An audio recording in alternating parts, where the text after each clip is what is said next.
Transferring the pattern markings to the fabric.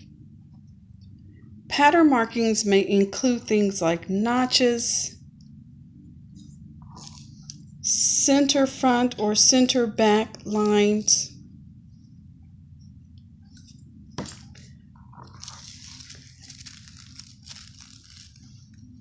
gathering lines, fold lines,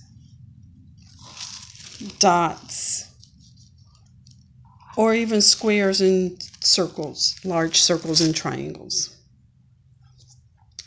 We will transfer the markings on a couple of pattern pieces by first starting with the notches. A quick way to transfer notches or to mark notches would be to just simply make a slit into the fabric where the notch is, about midpoint of the notch. Right in the middle is center section of the notch. You're going to make that slit right into the fabric, just a slight slit.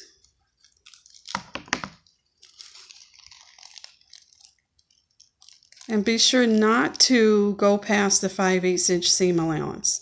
You can make that slit about 1/4 of an inch.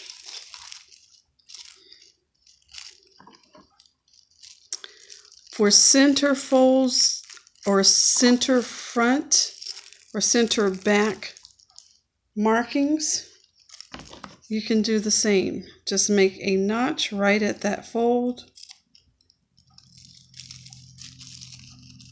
1/4 of an inch or so, to denote that that is the center front or center back.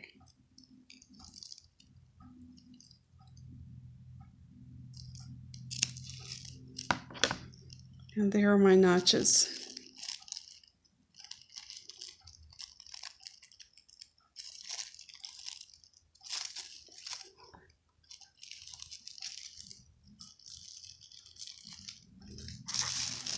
For circles or fold lines or gathering lines, we've got a small circle on this piece, and most of your markings are going to be made on the wrong side of the fabric.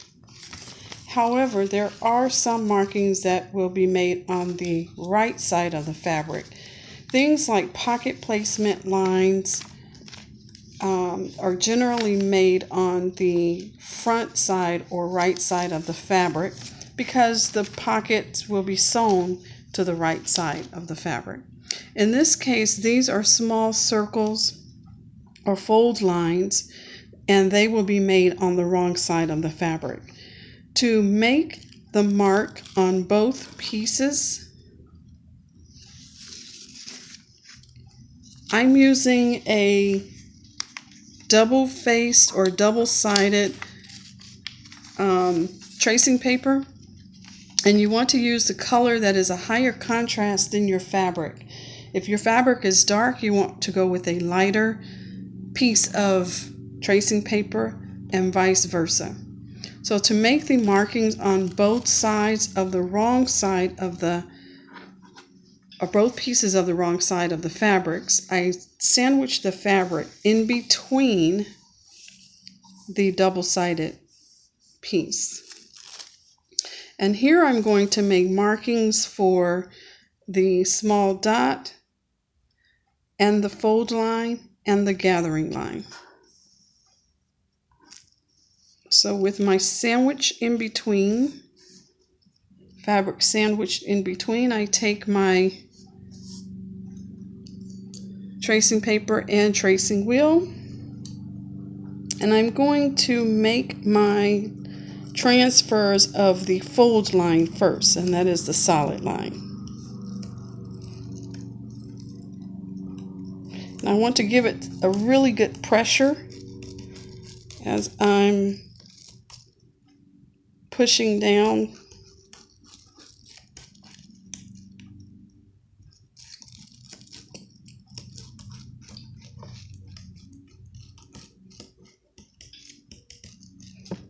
And I'm going to make the transfer marking of the gathering line in between. Notice the gathering line is dashed as opposed to the two fold lines being solid. That dashed line means that that is a stitching line. So that's where the stitching line will go to create gathers for this ruffle piece. And then I'm going to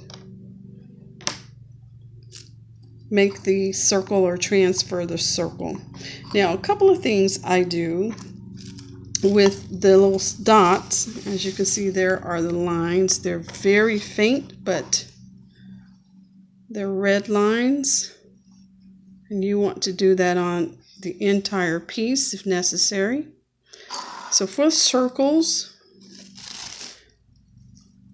I generally take my marking pencil or marking tool and place the lead right at the circle dot and then just draw it in. I do that on both sides.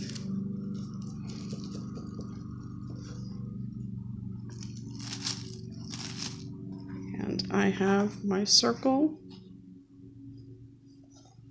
and there. And also you can see the red stitching and folding lines on the piece that is underneath.